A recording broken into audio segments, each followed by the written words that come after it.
Nagtipon-tipon ang mga hardworking mommies dito sa Milan sa pamamagitan ng European Cheer Dancing Challenge na inorganisa ng Milan Foundation ni founder Lance Sabukel. Dinumog ito ng iba't ibang grupo mula sa ilang bahagi ng Central at Northern Italy.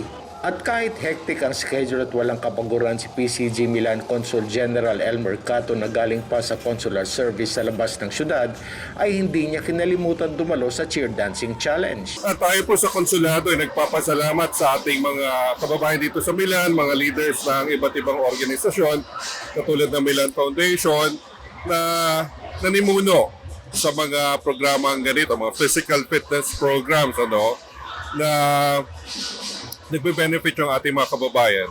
Naging champion ng Bisaya International in Milan base sa talaan ng mga judges na sina Josephine Gabriel, Rosel Tan Manabat, Maria Eleanor Villanueva at Nora Pame. Hyper ang dating ng mga mommies at kung sa cheer dancing ang pinag-uusapan ay may mga kasama pang mga sigaw. Ang gagaling po nila at makikita mo talagang masasaya at gustong-gusto nila yung ginagawa nila. Tampok din sa araw na yon ang exhibition ng bawat grupo. Ang Ryan Dance Empire kung saan mahigit 20 mommies ang nag-perform.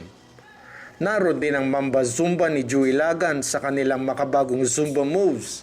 Fantastic Mommies, Ed's Zumba, Bayanihan Zumba, Kasikap Mommies, Dynamic Zumba, at LGRM mula sa Roma. Maraming salamat po sa mga participant at ngayong araw ay naging successful ang ating event na Second European Cheer Dancing Challenge.